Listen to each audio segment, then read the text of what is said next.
Hello, everyone. It's Lee Henson, President and Founder of AgileDad, and it's time for today's episode of the Daily Stand-Up. So without any further ado, let's get started. It's Thursday. Our week's winding down. We're about to get to the weekend, and I thought I would cover a topic that was near and dear to my heart, something that someone emailed over to me. This is a post that came from the Agile Alliance, and it talks about escaping the death spiral of your agile transformation.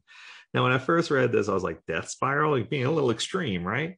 But I think that they did a program back when, and it was supporting agile adoption, and it was an initiative that was dedicated to supporting organizations and their people trying to become more agile. But the truth is, after reading this, it stimulated some thoughts for me. So I thought I'd go through with you. So this is going to be me reviewing a blog post for you. So here we go.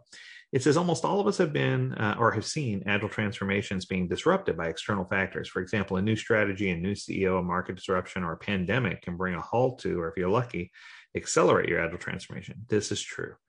I think that there's so much market disruption right now that we're seeing all kinds of factors change things, and many for the positive. There are some that have been negatively disrupted, but majority of what I've seen are some positive disruptions. The whether these external factors disrupt, stop, or accelerate depends on your maturity in being agile and the robustness of the culture of your agility. I like where they took this. I like that they slanted it straight towards culture first. One of the things that I believe in firmly is that if you have a good culture, that things are going to go your way. So the first step in understanding that you're actually not going, the first step is actually understanding that you're not going through a transformation, but rather you're on a transformational journey. That this journey never ends. In contrast to a transformation where there's a butterfly at the end of the caterpillar, this journey never is over. Understanding this opens you up to use any kind of disruption as a lever to further assist you in growth on your journey. Thus, what most people call agile transformation is widely just a first initiative at a company drive to change for introducing agile ways of working and thinking and driving different behaviors to speed up innovation. This is incredibly important. When we start talking about factors that increase innovation and factors that allow you to think differently and factors that allow you, many times when I describe what agile means to me, people always ask me to define agile. I always say agile is a state of mind. It's a way that we process information. It's a way that we handle questions. And I think that if you start addressing and looking at Agile that way, you're going to see things through a different lens, which is going to help you really understand where Agile is trying to take you. They go on to describe a crisis point in your Agile journey. They say, what we've seen is that while being on this Agile journey, you'll sooner or later come to a point of crisis. Your great strategy to implement Agile is under execution, but then things happen that were unforeseen and unforeseeable. And now you're in a dilemma. You were talking about embracing change for a long time, but now you would need to change even your change initiative that you believe in and maybe have fallen in love with. What is happening is not in line with your beliefs. Having arrived at this intersection, the question is, should you continue with your strategy execution or change your beliefs? Now, this is a place where leadership gets in trouble.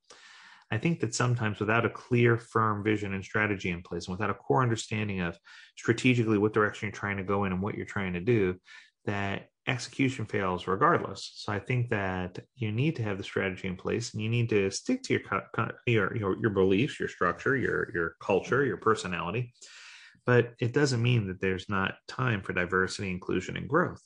So I think that you have to really make a conscious decision here. Let's see where they take it. It says it is these moments where you either have a great opportunity to take serious next steps in maturing towards higher levels of agility, agree, or accept that you've just had a fallback. There you have it. I think that I lean more towards the open mindset and expanding our business agility, but it's time to take a step back and reflect, inspect, and adapt. It's time to look at the whole journey with an innocent perspective. Do not attach yourself to any previous belief, but look with a fresh pair of eyes at what is true and what can be done. Truth is not only in the facts you see, but also in what you sense and feel. I talk about this all the time. Many people always joke with me because I say that women make better scrum masters or women make better product owners because they have this innate sixth sense that they can feel the hair on the back of their neck stand up when they hear something or see something. And I do believe that's true. But at the same time, I think that we all have that moment where we can feel something and we know that something's up. Even if you sense confusion and have a hard time admitting it, that is still the truth of your actual current situation. And it's more constructive to acknowledge that you're in a state of confusion than denying it. Confusion can be fertile ground from which new ideas and options can grow. It is your choice to allow that. You need to allow confusion for an opportunity for growth. Interesting. I like that. It's almost like allowing failure as an opportunity to grow. And I think that there's a difference between confusion and failure and imminent failure or catastrophic failure. I think you need to look at your perspective and figure out exactly where you are and exactly where you want to be, and use grow to establish goals so that you can figure out where you're trying to go. It talks about getting a different perspective. It says, as you've been part of the journey, growing and evolving into the situation you're in now, you're likely not able to observe your limiting beliefs. So it is helpful to seek the inspiration power of people outside of your regular organization context, to have them challenge you and bring in different experiences or perspectives. This is a great ad for Agile coaching.